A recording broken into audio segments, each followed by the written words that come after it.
जय हिंद दोस्तों। स्वागत है आप सबों का हमारे यूट्यूब चैनल ज्ञान दर्पण पे। दोस्तों आज फिर हम लोग आप लोग के सामने कुछ नए कंटेंट्स के साथ आए हैं जो कि पारिस्थितिक पर्यावरण से संबंधित है। आज कुछ एमसीक्यू लाए हैं जो बहुत ही इंपॉर्टेंट है आपके किसी भी कॉम्पिटिटिव एग्जाम के दृष्टिकोण से। तो दोस्तों वीडियो पूरा जरूर देखें। वीडियो अच्छा लगे तो लाइक करें, सब्सक्राइब करें, दोस्तों में शेयर भी करें। तो चलिए देखते हैं। इस तरह से आपके सामने पहला वीडियो है, पहला क्वेश्चन है कि पृथ्वी के वायुमंडल में कितने प्रतिशत नाइट्रोजन गैस मौजूद है। तो दोस्तों पृथ्वी के वायुमंडल में नाइट्रोजन गैस की उपलब्धता कितनी है, कितनी उपलब्ध है। ऑप्शन इस प्रकार से आपके सामने, ए 70%, बी 80%, सी 78% और डी हो गया आपका 82%। सही ऑप्शन आपके सामने हो जाएगा। सही आंसर ऑप्शन सी 78% जो है ये आपका सही आंसर है कि नाइट्रोजन गैस जो मौजूद है वायुमंडल में वो 78% है, 8% है। तो इस तरह से ये आपका ऑप्शन सी सही आंसर हो गया। अब इसमें पढ़ेंगे हम कि वायुमंडल में ऑक्सीजन की मात्रा कितनी है। तो दोस्तों वायुमंडल में ऑक्सीजन की मात्रा जो है 21% है, 21% है।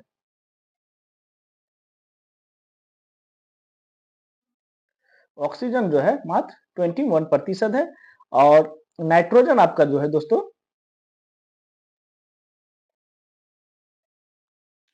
नाइट्रोजन आपका इसमें 78% आ जाएगा। और कार्बन डाइऑक्साइड जो है दोस्तों CO2 कार्बन डाइऑक्साइड आपका 0.03% आ जाएगा। ये रहा आपका। और बाकी जो बचा है वो ग्रीन हाउस गैसें होती है। Oxygen 21, nitrogen 78, carbon dioxide 0.03%। इस तरह से रहा ये आपका पहला क्वेश्चन। चलते हैं नेक्स्ट क्वेश्चन की ओर, देखते हैं नेक्स्ट क्या है। नेक्स्ट है कि निम्न में से कौन सा एक अजैविक और नवीनीकरणीय संसाधन है। अजैविक तथा नवीनीकरणीय पूछा गया है। तो देखते हैं ऑप्शन इस प्रकार से है, ए कोयला, बी पानी, सी मिट्टी, डी इनमें से कोई नहीं। तो सही ऑप्शन आपके सामने हो जाएगा आपका पानी, जल जो है दोस्तों। ऑप्शन बी पानी, जल ये अजैविक और नवीकरणीय संसाधन है। तो हम लोग सोचेंगे यहाँ पे, समझेंगे कि अजैविक जैविक और अजैविक में क्या अंतर है और नवीनीकरणीय क्या होता है। तो नवीनीकरणीय जो होता है दोस्तों, ये प्राकृतिक स्रोतों से प्राप्त होता है जो खपत की तुलना में अधिक दर पर पुनः पूर्ति की जाती है, उसे हम लोग नवीकरणीय संसाधन कहते हैं। उदाहरण के लिए जैसे जानेंगे हम लोग, सूर्य का प्रकाश है। सूर्य का प्रकाश जितना खपत होता है उतना अपने आप उत्सर्जित हो जाता है। हवा है, ऐसे स्रोत है जो लगातार पुनः पूर्ति की जाती है, मतलब ऑटोमेटिक पुनः पूर्ति हो जाती है। उसको नवीनीकरणीय स्रोत बोला जाता है, नवीनीकरणीय संसाधन बोला जाता है, जो हमारे चारों ओर मौजूद है। रहा कि जैविक संसाधन जीवों के बिना उत्पत्ति होते हैं। अजैविक संसाधन वो संसाधन होते हैं जो जीवों के बिना उत्पत्ति होते हैं, जो जीवों से उत्पत्ति नहीं होते हैं, उसे अजैविक संसाधन कहते हैं। जैसे वायु हुआ, मिट्टी हुआ, जल हुआ, ये सब क्या है दोस्तों, तो अजैविक संसाधन है। चलते हैं नेक्स्ट क्वेश्चन की ओर, देखते हैं नेक्स्ट क्या है। नेक्स्ट इस स्क्रीन के सामने कि वर्तमान में भारत में कितने पारिस्थितिक तप्त स्थल, मतलब कि पारिस्थितिक तप्त स्थल कितने हैं, मतलब हॉट स्पॉट। तो दोस्तों वर्तमान में कितने हैं। Option A 2, option B 3, option C 4 तथा ऑप्शन डी 5। तो पारिस्थितिक तंत्र जो है, हॉट स्पॉट जो है भारत में अभी फिलहाल में 4 है। तो पारिस्थितिक तंत्र क्या होते हैं, या हॉट स्पॉट या तप्त स्थल क्या होते हैं, हम लोग समझेंगे कि तप्त स्थल क्या होते हैं। तो वैसे क्षेत्र जहां जैव विविधता मौजूद होती है। जैव विविधता से तात्पर्य हो गया, जैव विविधता से तात्पर्य यहाँ पे कई तरह के जानवर पाए जाते हैं, पक्षी पाए जाते हैं, विलुप्त प्रजातियां पाई जाती है, जहाँ की अत्यधिक मात्रा में नहीं होते। कुछ कुछ जैसे ऐसे पक्षी पाए जाते हैं जो कि नहीं देखे जाते, लेकिन ऐसे जगहों पे देखे जाते हैं जिसको हम लोग हॉट स्पॉट या तप्त स्थल कहते हैं। इनमें कुछ ऐसी प्रजातियां पाई जाती है जो कहीं और नहीं देखा जाता है। तो ऐसे स्थानों को हम लोग तप्त स्थल या हॉट स्पॉट कहते हैं। तो ऐसे 4 हॉट स्पॉट हमारे भारत में मौजूद है। ऑप्शन सी सही आंसर है आपका। चलते हैं नेक्स्ट की ओर। चौथा क्वेश्चन है, राष्ट्रीय वन नीति कब लागू किया गया? राष्ट्रीय वन नीति कब लागू हुआ? Option A 1988, option B 1990, option C 1936, option D 1940। तो दोस्तों भारतीय वन नीति जो है आपका 1988 में लागू किया गया। सही ऑप्शन ए है आपका। चलते हैं नेक्स्ट की ओर कि वायुमंडल में कितने प्रतिशत ऑक्सीजन मौजूद है? इससे पहले वाले क्वेश्चन में हम लोग पढ़ चुके हैं दोस्तों, जान चुके हैं कि कितने प्रतिशत ऑक्सीजन मौजूद है। ऑप्शन इस प्रकार के आपके सामने है 78, 21, 42, 0.03%, 0.003%। तो दोस्तों ऑक्सीजन की मात्रा जो है आपका ये 21% वायुमंडल में मौजूद है और 71 जो है आपका ये नाइट्रोजन है। क्या है ये? नाइट्रोजन की मात्रा है। तो 42% कुछ नहीं है। और तथा ये जो है 0.03, यदि यहाँ पे 0.03% हो जाती तो एक कार्बन डाइऑक्साइड की मात्रा हो सकती थी, लेकिन यहाँ पे एक जीरो अधिक है, सो ये नहीं होगा। तो वायुमंडल में ऑक्सीजन की मात्रा 21%। तो चलते हैं दोस्तों नेक्स्ट क्वेश्चन की ओर। नेक्स्ट है कि निम्नलिखित में से कौन सा वो पर्यावरणीय घटक नहीं है जो वातावरण पोषक के मुक्त होने की दर तय करती है? तो ऐसा कौन सा पर्यावरणीय घटक नहीं है जो वातावरणीय पोषक तत्व के मुक्त होने की दर को तय करती है? आर्द्रता, ऑप्शन ए आर्द्रता, ऑप्शन बी ताप, ऑप्शन सी मिट्टी, ऑप्शन डी जनसंख्या। तो दोस्तों सही आंसर हो जाएगा आपका ऑप्शन डी जनसंख्या। ये जो है वातावरणीय पोषक मुक्त होने की दर तय नहीं करती है, आर्द्रता, ताप तथा मिट्टी ये करती है। तो ऑप्शन डी आपका सही आंसर हो जाएगा। चलते हैं नेक्स्ट की ओर। सातवां आपका औद्योगिक क्रांति के कारण बढ़ा। तो दोस्तों औद्योगिक क्रांति के कारण क्या बढ़ा? जनसंख्या बढ़ा, प्रदूषण बढ़ा, जलस्तर बढ़ा या स्वच्छता बढ़ा? ऑप्शन लगा सकते हैं आप, आंसर लगा सकते हैं। तो दोस्तों औद्योगिक क्रांति के कारण जो है क्या बढ़ा हम लोग का? ऑप्शन बी प्रदूषण। प्रदूषण औद्योगिक क्रांति के कारण अत्यधिक मात्रा में बढ़ा है। जैसे कि उद्योग जैसे चिमनियों से निकलते हुए धुएं हमारे वायु को प्रदूषित करते हैं। उनके जल जो है नदियों के जल या नहरों के जल को प्रदूषित करते हैं। तो इस प्रकार से औद्योगिक क्रांति से प्रदूषण में बहुत वृद्धि हुई। तो ऑप्शन बी प्रदूषण आपका सही आंसर है। चलते नेक्स्ट की ओर कि ताजमहल मार्बल कैंसर से पीड़ित क्यों है? मतलब किस कारण से पीड़ित है? ताजमहल का जो मार्बल है वो कैंसर से पीड़ित क्यों? उसका रंग क्यों बदल रहा है धीरे धीरे? ऑप्शन ए है वर्षा के कारण, सी बिजली से, बी बिजली से, सी ऑक्सीजन से, डी सल्फर डाइऑक्साइड से। तो दोस्तों ऑप्शन जो आपका हो जाएगा ये डी सही हो जाएगा, सही आंसर कि सल्फर डाइऑक्साइड के कारण ही ताजमहल के जो मार्बल है वो कैंसर से पीड़ित है या खराब हो रहे हैं। किसके कारण? सल्फर डाइऑक्साइड के कारण। चलते हैं नेक्स्ट क्वेश्चन की ओर। नेक्स्ट है कि फसलों पर डीडीटी का छिड़काव से कौन सा प्रदूषण होता है? जो फसलों पे हम लोग कीटनाशक का छिड़काव करते हैं डीडीटी का, उससे कौन प्रदूषित होते हैं? जमीन प्रदूषित होते हैं, जल पानी प्रदूषित होते हैं, ए तथा बी दोनों, या वायु? तो दोस्तों ये भलीभांति ज्ञात है हम लोगों को कि जब डीडीटी कीटनाशक का छिड़काव करते हैं उससे हवा में प्रभाव नहीं पड़ता है, उससे जो प्रभाव पड़ता है आपका ए जमीन, बी जल पानी। तो इस तरह से ऑप्शन सी ए तथा बी दोनों ये आपका सही आंसर हो जाएगा। क्या हो जाएगा? ए तथा बी दोनों, जमीन और पानी दोनों उससे प्रदूषित होते हैं। तो दोस्तों वीडियो अगर अच्छा लगे तो लाइक करें, सब्सक्राइब करें, दोस्तों में शेयर करें और पूरा वीडियो अंत तक जरूर देखें।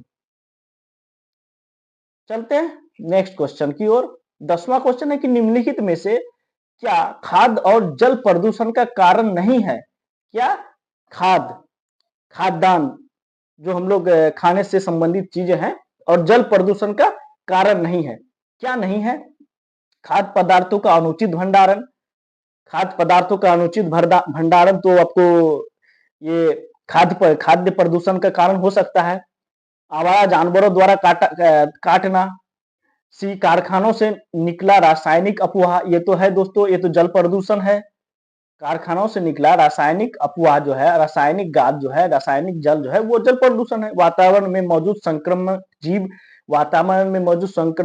संक्रमित जीव से जल भी प्रदूषित होते हैं तथा खाद्य सामग्री भी प्रदूषित होते हैं। तो इस प्रकार से आपका ऑप्शन बी सही आंसर हो जाएगा कि आवारा जानवरों द्वारा काटना ना तो ये जल से संबंधित है ना खाद्य संसाधनों से संबंधित है। तो बी ऑप्शन सही आंसर हो जाएगा।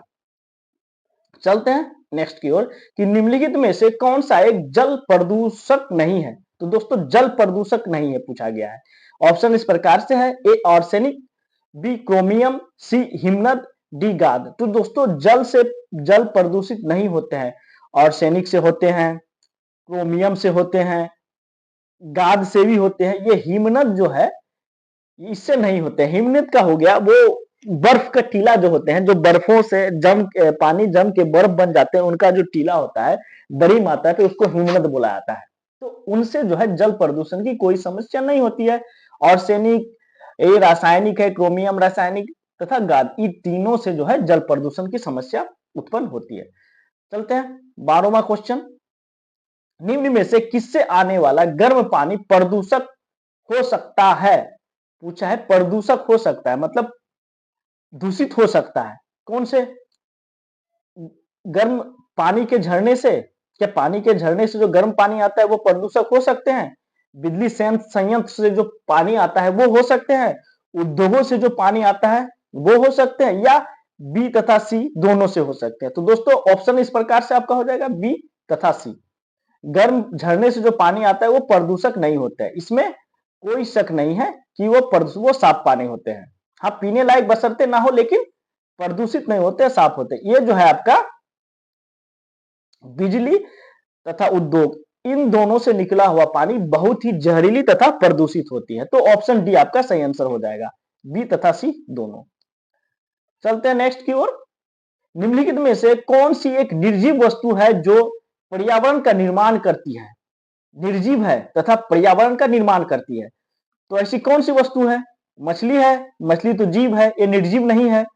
कवक है, कवक भी है, जीव है। वनस्पति है, वनस्पति भी जीव होते हैं। पेड़ पौधे, जल, जल जो है निर्जीव होते हैं तथा इससे क्या होता है, पर्यावरण का निर्माण होता है। तो ऑप्शन डी आपका सही आंसर हो जाएगा। जल ऐसा निर्जीव वस्तु है जिससे हमारी पर्यावरण का निर्माण होता है। चलते हैं नेक्स्ट की ओर दोस्तों। नेक्स्ट है कि ताजमहल के पीलेपन के लिए कौन सा प्रदूषक जिम्मेदार है? आप अंदाजा लगा सकते हैं दोस्तों, क्योंकि इससे संबंधित क्वेश्चन हम लोग पहले पढ़ चुके हैं कि ताजमहल के पीलेपन के लिए कौन सा प्रदूषक जिम्मेदार है? कार्बन डाइऑक्साइड है, सल्फर डाइऑक्साइड है, मीथेन है कि वाष्प है? तो दोस्तों ऑप्शन बी सल्फर डाइऑक्साइड इसका सही आंसर है। ये ताजमहल के पीलेपन का, यानी ताजमहल के जो मार्बल है, जो रंग बदल रहे हैं, उनका पीलापन आ रहा है, उसका जिम्मेदार सल्फर डाइऑक्साइड गैस है। चलते हैं आज का 15वां क्वेश्चन इस प्रकार से कि विश्व में वायु प्रदूषण का उच्च स्रोत क्या है? कि सबसे ज्यादा वायु प्रदूषण किस चीज से होती है? ऑप्शन ए है वर्षा से, मोटर वाहन से, सी बैलगाड़ी से, डी घोड़ा गाड़ी से। तो दोस्तों आपको अच्छी तरह से पता होगा, वर्षा से तो कोई वायु प्रदूषण होती नहीं है। यदि वर्षा होती भी है तो क्या होता है कि उससे वायु थोड़ी सी स्वच्छ होती है। बैलगाड़ी से, इसमें तो किसी प्रकार की कोई प्रदूषण होती नहीं है। घोड़ा गाड़ी से ये भी नहीं। तो ऑप्शन बी आपका सही आंसर हो जाएगा। मोटर वाहन से जो है प्रदूषण अत्यधिक मात्रा में फैलता है। वायु प्रदूषण, उससे निकलने वाली जो धुआं होता है उससे वायु प्रदूषण फैलती है। तो चलते हैं दोस्तों नेक्स्ट 16वां क्वेश्चन आज का। वह जीव जो वायु प्रदूषण की निगरानी करता है। वायु प्रदूषण की निगरानी कौन करता है? कौन ऐसा जीव है? जलकुंभी है, काई है, मच्छर है, पक्षी है। तो वायु प्रदूषण का जो निर्माण करता है दोस्तों, ऑप्शन ये काई है। काई है कि आप लोग देखे होंगे जहां पे वायु प्रदूषण अत्यधिक मात्रा में होती है वहां काई अधिक मात्रा में होते हैं। तो ये हो गया आपका ऑप्शन ये सही आंसर। चलते हैं 17वां क्वेश्चन की वो कौन सा ईंधन है जो न्यूनतम पर्यावरण प्रदूषण का कारण है। क्या है? न्यूनतम पर्यावरण प्रदूषण का कारण है, सबसे कम पर्यावरण उससे प्रदूषित होते हैं। कौन से है? डीजल है, पेट्रोल है, हाइड्रोजन है या ताप है। तो दोस्तों ये ताप ईंधन होना चाहिए, यहाँ पे ईंधन ताप ईंधन जो कोयले से उत्सर्जित होते हैं। तो दोस्तों सबसे कम पर्यावरण जो प्रदूषित होते हैं वो है आपका ऑप्शन सी हाइड्रोजन, ये सही आंसर है। डीजल से पर्यावरण प्रदूषित होते हैं, पेट्रोल से होते हैं, ताप ईंधन से होते हैं, हाइड्रोजन आपका ऑप्शन सी सही आंसर है। चलते हैं नेक्स्ट की ओर। नेक्स्ट है कि जब वातावरण में कार्बन डाइऑक्साइड की वृद्धि होती है तब क्या होता है। जब कार्बन डाइऑक्साइड की वृद्धि होती है वातावरण में तब क्या स्थिति उत्पन्न होती है। ग्लोबल वार्मिंग होती है, अम्लीय वर्षा होती है, अम्लीय वर्षा, जलस्तर में कमी होती है या इनमें से कोई नहीं। तो दोस्तों जब कार्बन डाइऑक्साइड की वृद्धि होती है हमारे वायुमंडल में तब क्या होता है। ऑप्शन ए सही आंसर है, ग्लोबल वार्मिंग होती है, जमीन का ताप बढ़ जाता है। ये हुआ आपका सही आंसर। चलते हैं नेक्स्ट की ओर। नेक्स्ट है कि नॉन बायोडिग्रेडेबल कचरे से छुटकारा पाने के लिए सबसे अच्छा उपाय क्या है। तो सबसे अच्छा उपाय क्या है। पुनर्चक्रण, पुनः उपयोग, ए तथा बी दोनों, डी इनमें से कोई नहीं। तो दोस्तों इसमें सही आंसर आपका जो है हो जाएगा पुनर्चक्रण। पुनर्चक्रण की प्रक्रिया जो है ये, पुनर्चक्रण की प्रक्रिया से क्या होता है कि ये बायोडिग्रेडेबल कचरे से छुटकारा दिलाता है, ये सबसे अच्छी उपाय है। चलते हैं 20वां क्वेश्चन आज का। प्राकृतिक जैविक खाद रासायनिक उर्वरकों से बेहतर पाई जाती है। प्राकृतिक जैविक खाद जो है रासायनिक उर्वरकों से बेहतर पाई जाती है। कैसे बेहतर पाई जाती है। तो ऑप्शन इस प्रकार से है, जैविक उर्वरक मिट्टी की उत्पादकता को बनाए रखते हैं, जैविक उर्वरक मिट्टी की उत्पादकता को कम कर देती है, जैविक उर्वरक से मिट्टी कठोर हो जाती है, जैविक उर्वरक से मिट्टी गीली हो जाती है। तो ऑप्शन ए जो है आपका दोस्तों ये सही, यही सही है कि जैविक उर्वरक मिट्टी की उत्पादकता को बनाए रखते हैं। चलते हैं 21वां क्वेश्चन कि भारत में स्वीकार्य ध्वनि प्रदूषण स्तर कितनी है। भारत में ध्वनि प्रदूषण का स्तर कितना है। 20 से 25 डेसिबल, 30 से 35 डेसिबल, 40 से 45 डेसिबल, 50 से 55 डेसिबल। तो ऑप्शन सी आपका सही आंसर है दोस्तों, 40 से 50 डेसिबल भारत में ध्वनि प्रदूषण की स्तर है। चलते हैं आज का 22वां क्वेश्चन, ग्रीन हाउस प्रभाव के वृद्धि के लिए प्रमुख रूप से क्या उत्तरदायी है। तो दोस्तों ग्रीन हाउस प्रभाव के लिए प्रमुख रूप से क्या उत्तरदायी है। हीलियम है, नाइट्रोजन है, ऑक्सीजन है। तो दोस्तों ऑप्शन डी सही आंसर है, जहां हो जाएगा आपका कि कार्बन डाइऑक्साइड की बढ़ती मात्रा ग्रीन हाउस प्रभाव के लिए मुख्य रूप से उत्तरदायी है, CO2 कार्बन डाइऑक्साइड। चलते हैं नेक्स्ट की ओर। दोस्तों वीडियो अच्छा लगे तो लाइक करें, सब्सक्राइब करें, दोस्तों में शेयर करें। चल ये देखिए 23वां क्वेश्चन आज का है कि निम्न में से कौन सी गैस ग्रीन हाउस गैसों में शामिल है। ग्रीन हाउस गैसों में शामिल है, कार्बन डाइऑक्साइड है, मीथेन है, नाइट्रोजन है, नाइट्रस ऑक्साइड है। तो दोस्तों ऑप्शन ए कार्बन डाइऑक्साइड जो है ये ग्रीन हाउस गैसों में शामिल है। चलते हैं नेक्स्ट की ओर। 24वां क्वेश्चन, सेकंड लास्ट क्वेश्चन आज के सेशन का, कौन सी ये ग्रीन हाउस गैस है। यह पूछा गया है ग्रीन हाउस गैस, सॉरी दोस्तों ग्रीन हाउस 23वां क्वेश्चन में थोड़ा मिस्टेक लग रहा है। शामिल नहीं है, यहां होना चाहिए दोस्तों शामिल नहीं है, सॉरी।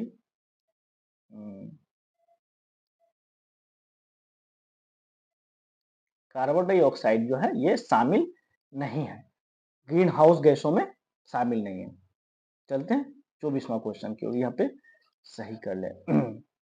24वां क्वेश्चन है कि कौन सी एक ग्रीन हाउस गैस है।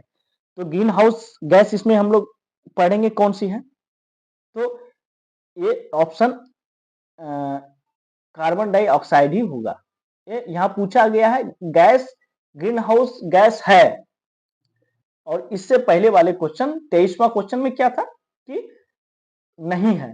तो इसमें से कार्बन डाइऑक्साइड ही नहीं है, मीथेन है, नाइट्रोजन है, नाइट्रस ऑक्साइड है, और ये जो है आपका है तो ग्रीन हाउस गैस है, तो कौन है?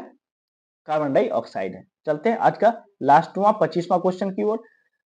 यह है कि ओजोन परत का क्षय किसके कारण होता है? ये आप लोगों को भली भांति पता होगा कि ओजोन परत का जो क्षय है किसके कारण होता है? क्लोरोफ्लोरोकार्बन के द्वारा, हीलियम के द्वारा, नाइट्रोजन या ऑक्सीजन। तो उनका जो क्षय होता है दोस्तों, ऑप्शन ए आपका सही आंसर है कि ग्रीन हाउस का परत का जो क्षय होता है वो क्लोरोफ्लोरोकार्बन के द्वारा होता है। तो ये रहा आपका 25 एमसीक्यू। दोस्तों पूरा वीडियो जरूर देखें, जो बहुत ही महत्वपूर्ण है आपके एग्जाम के दृष्टिकोण से। शायद वीडियो अच्छा लगा होगा। तो मिलते हैं नेक्स्ट क्वेश्चन में। जय हिंद दोस्तों।